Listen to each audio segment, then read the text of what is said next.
জয় মা শীতলা। তোমাকে বলিনি, আজকে মা শীতলার পুজো। আমি তো মা শীতলারই বিষয়ছি, শাড়িটা পরিনি।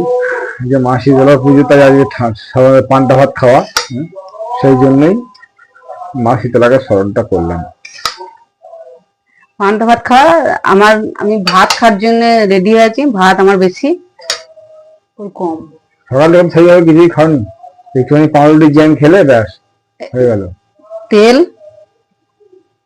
দিয়ে দিলাম, শুকনো লঙ্কা। আমি পেঁয়াজ ফাজ কিছু খেতে নেই। আজকে ঠান্ডা খাওয়া তো, পেঁয়াজ খাবে কেন? এমন একটা দিন এই লঙ্কা দিয়ে মাখবো। আজকে আবার ওয়েদারটাও সেই ঠান্ডা। আজকে শীতলা পুজো, আবার কালকে চিত্রপল্লের বাবার পুজো, কালকেও ঠান্ডা। দুদিন ধরে হাতে এইভাবে এই পান্তা কালকে হয়ে যাবে। এইভাবে মেখে লঙ্কা দিয়ে এইভাবে মেখে মাঝে মাঝে এরকম ঠান্ডার উপর সব ভালো, বলো কেন বলো তো? একটু সব হাঁড়ি কড়াই খুন্তি গ্যাস ওভেন, হ্যাঁ, আর সর্বোপরি মানুষ যে রান্না করে সে একটু রেস্ট পায়, বিশ্রাম পায়। রান্না থাকে না মানে ঘরে অনেক কাজ হালকা থাকে, বলো কি ভাবছো? সেটাই ভাবছি। ঠোঁটে রং লাগিয়ে তুমি পান্তা ভাত খাবে? তুমি খাও। জয় মাছ, ঠোঁটে রং লাগিয়ে পান্তা ভাত খাচ্ছে। আজ তো বলছে ঠান্ডা শীতে চান করবো না, হ্যাঁ, মার্চ মাসের 21 তারিখ বলছে শীতে চান করবো না। তুমি তো বলছিলে করতে হবে না। হ্যাঁ, আমি এটা বলছিলাম যে না, চানটা করলাম, সকালবেলা করেছে, সকালে বলছে গায়ে জল ঢালেনি, আমি তো জানি না। আমি আবার না, ওর কথা শুনলে হবে না। এমন শীত করছে, তুমি সকালবেলা জল ঢালেনি সেটা তো আমি জানি না। তুমি ওইভাবে করবে না। আমার নাকটাকে দিয়ে ইয়ে লাগে, ওই বড়ি নাকি নাকেও বই করে তুমি। আমার নাকটা ভালো না। নাক ভালো না কি বলবো, তোমার শব্দটা সুন্দর, শুধু আমিই ভালো নই।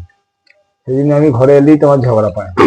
আমার মুখে যেন লেখা থাকে ঝগড়া, ব্যাস এরকম ফাইট। তুমি শত্রু, আবার তুমি ছাড়া চলবে না। ধাঁধা করে ঝগড়া শুরু। তুমি আমার শত্রু, আবার তুমি ছাড়া চলবে না। এই ঘরটা তুমি ছাড়া চলবে না। আমার মনে হয় হ্যাঁ, আমি ছাড়া চলবে। সেলাইয়ের কাজের তুমি চাপ, আমার শত্রু, তোমার জন্যই ঝগড়া লাগে। এখন সেলাইয়ের কাজের চাপ করে তোমার, প্রচুর সেলাইয়ের কাজের চাপ। সেলাইয়ের কাজের চাপ নেই বলো? আবার মাসে 16-17 হাজার টাকা সেলাই থেকেই হয়ে যাচ্ছে। আমি মাসে কত টাকা কে করি? 3-4.5 হাজার। আশীর্বাদ করো নিশ্চয়, 2 হাত তোর আশীর্বাদ। জয় মা শীতলা, শীতলার ভোগের একদিন হবে জানো। 16-17 হাজার টাকা সেলাই থেকে হবে, একদিন হবে। তবে বলছি আর দোকানে ব্যবস্থা করে তুমি নাও, তুমি তো ইয়ে করতে চাইছো, একটা দোকান দিয়ে খুলে বসো না, ডেলি তুমি 300 টাকা কাজ করবে ডেলি। কেন আমি ঘরে দিয়ে 300 টাকা করবো ডেলি? হবে না, বাজারের লেভেলে কেন হবে না? তোমাকে বললাম তো বাজারে দিয়ে দিতে। ঠিক আছে, আমি লাগিয়ে নেবো আজকে পজিশনটা দেখে। তুমি খাবে না? আমি খাবো, আমি তো ক্যামেরা ধরে দিয়ে যাবো, খেয়ে যাবো, খাবি আবার বেরোতে হবে।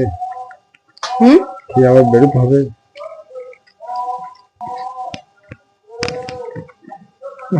আমার একটু মুড়ি ছাড়া জমে না, মুড়ি 3টা বার করে ফেলেছি, এটা মুড়ি ছাড়া জমে না। ওর আবার পান্তা ভাতে মুড়ি ছাড়া ভালো লাগে না। হ্যাঁ, আবার যখন খুব আনন্দ হয় চোখগুলো মাঝে মাঝে শুরু করে ফেলি। বাহ, রজনীগন্ধা স্টিকটাই নিজে অনেকদিন পর এই জীবনে প্রথম শখটা আমার পূরণ হলো। শুকনো স্টিক, শুকনো 5-6 দিন আগে এসে শুকাবে না। আমাকে একটুখানি একটু মুড়ি দেবে, অল্প অল্প, না দিন না। খেতে হলে মেলা করে ভাত কিনতে হবে, ভাত, ফ্লাওয়ার ভাত, ঠিক আছে, একটা জিনিস কিনতে বাকি ভাত না ভাত, ভাত দিয়ে এসি।